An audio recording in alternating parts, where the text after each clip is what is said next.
Joxerni esan dio, ez da azken gauean, adiskide bat edo ikusian zuen. Guen gala, 10 urte dituke orduan geroago zegoen. Ekitaldi honen helburua, Euskadi literatura sari batzuen aurkezpena egitea da. Gaur aurkeztuko ditugun modalitateak 3 hauek dira: euskarazko literatura, gaztelaniazko literatura eta euskarazko saiakera. Eta laizter, 2 aste barru gainontzeko 4 modalitateetako irabazleak emango ditugu ezagutzera. Alegia, gaztelaniazko saiakera, euskarazko literatura itzulpena, euskarazko haur eta gazte literatura eta ilustrazioa. Sari hauen helburua hasieratik bat eta nagusia da. Eta da, nolabaite gizartearen izenean sortzaileei aitorpen bat egitea. Idazle sortzaileek erronka handi bat izaten dute beren lanaren lehenengo fasean, eta izaten da sorkuntzarena, bakardadaean egin beharreko lan bat. Bigarren alegin bat eta borroka bat izaten da editore argitaratzaile bat aurkitzea, egindako sorkuntza hori jendearekana iristeko eta hori merkatuan jartzea.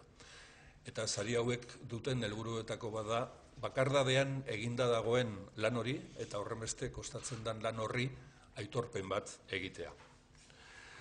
Eta horrekin batera badu beste alde bat azpimarratu nahiko genukeena, eta sari hauen bitartez ere hori bultzatzea da helburua. Eta da lan hauek eta sortzaile hauek agerikoagoak egitea. Lanak ikusgai egitea. Aurreko urteetan sarituak izan diren obra eta idazleen zerrenda ikustea aski da konturatzeko, sari hauek jaso dituzten pertsonak gehienak izen badutela gure artean, beraien obra ezagutu egin dela, eta uste dugu sari hauen bitartez horri bultzadatxo bat eman zaiola.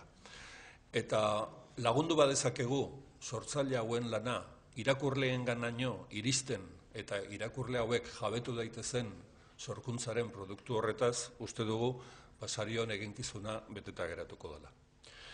Como decía, además de reconocer y apoyar la labor de nuestros creadores, en este caso de nuestros escritores y escritoras, estos premios tienen sobre todo el objetivo de visibilizar, de hacer visibles estas obras.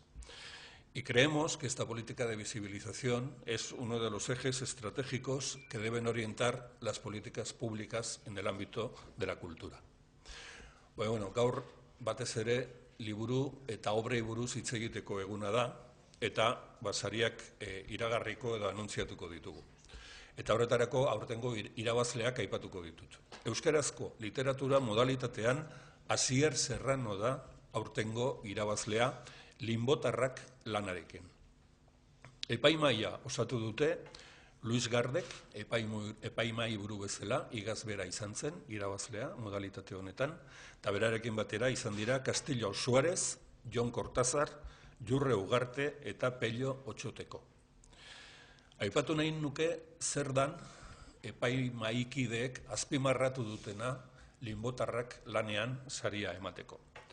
Esaten dute, Serranok aurkeztu digun olerki bilduma honetan batasun berezi bat nabari dela eta izaera ahaltsua ikusten zaiola poesia lan honi.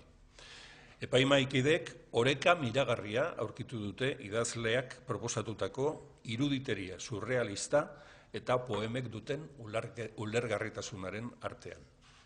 Por tanto, Asier Serrano, con su obra Linbotarrak, una obra de poesía, es el ganador del apartado de literatura en euskera de esta edición. En la modalidad de literatura en castellano, el vencedor es Fernando Aramburu con su obra Patria. En este caso, el jurado ha estado integrado por Gabriela Ibarra, presidenta del jurado y vencedora de la edición anterior, y los escritores y escritoras María Eugenia Saraberri, Isabel Muguruza, Iñaki Esteban y Javier Cámara. En el caso de Patria, el jurado ha remarcado la ambición de la obra y la exhaustividad con la que Aramburu retrata la sociedad vasca.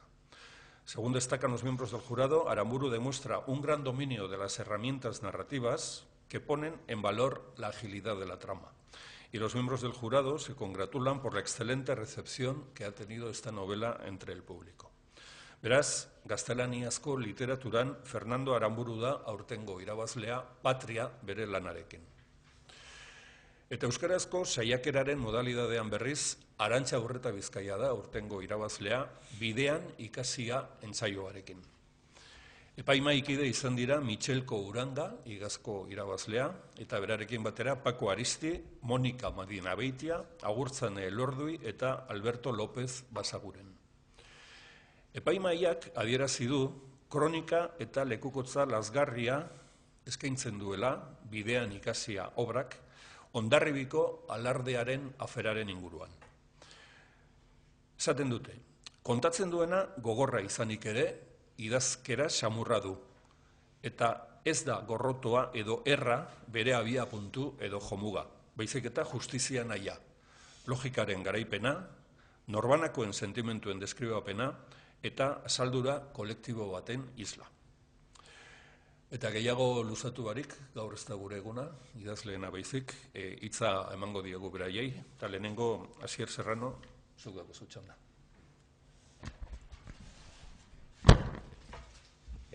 Egunon, gauza gutxi esateko, sorpresa sartu dudala sari hau, pozik. Sorpresaz, generoa, poesia bera, poesiak ez dakiz ze leku betetzen duen gure gizartean, baina nire bizitzan badu bere garrantzia. Uste hemen poeta begiradarekin bizitzera kondenatu da gaudenok, horrelakoak egiten ditugu, Bingenek esan duen moduan bakardadean, eta gero bere bidea hartzen dute, ez, liburuek. Liburuaren aurrekoak ni bat azaltzen zuen, ni itxi bat, nitasunetik abiatuta zegoen, eta linbotarrak adierazten du gu larriz ero maiuskulaz idatzitako gu bat, ez? Gu kontraesanez betetako gizarte hau adierazten du eta horren onarpena. Orduan, liburu hau behintzat hori, limboan, ero zeruaren eta lurren artean, asfaltozko lurren artean, bizi diren hoiei eskaini dago, limbotar hoiei. Arantxa. Lehenengo hitzak eskerrak emateko behar dute izan, ze nik Euskadi Saria irabazi nahi nuen, aspaldi, eta txanda hontan enuen espero, hain zuzen, gaia ez dalako xamurra. Ez da irakurlea goxatzeko egindako lan bat.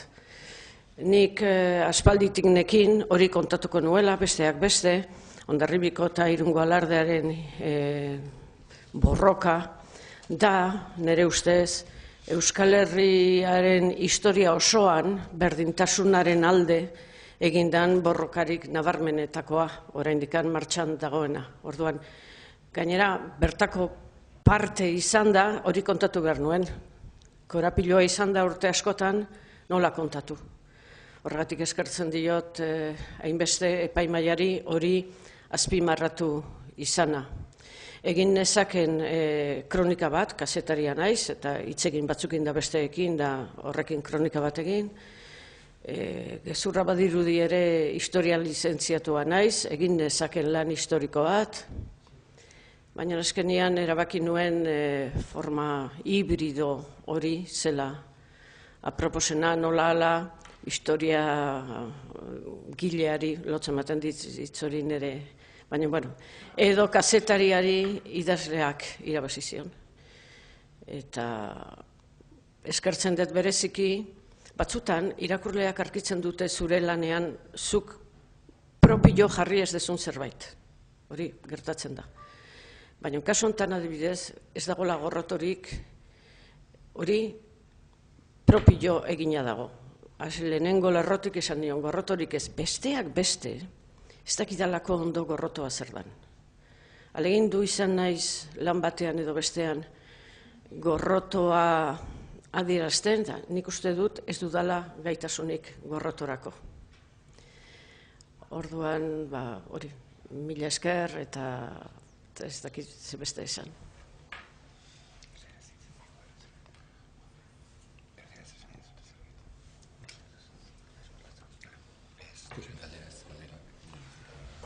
Bueno, orduan zueri izaman aurretik Jose handa bion izenean zorionak Asier eta zorionak Arantxa. Asko pozten gara. Galderaren bat, zuen txanda da orain.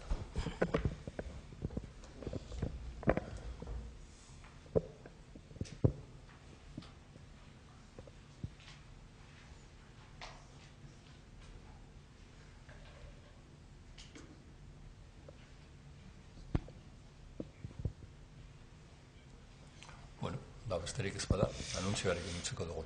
Eskerrik asko da noi, eta laizter arte.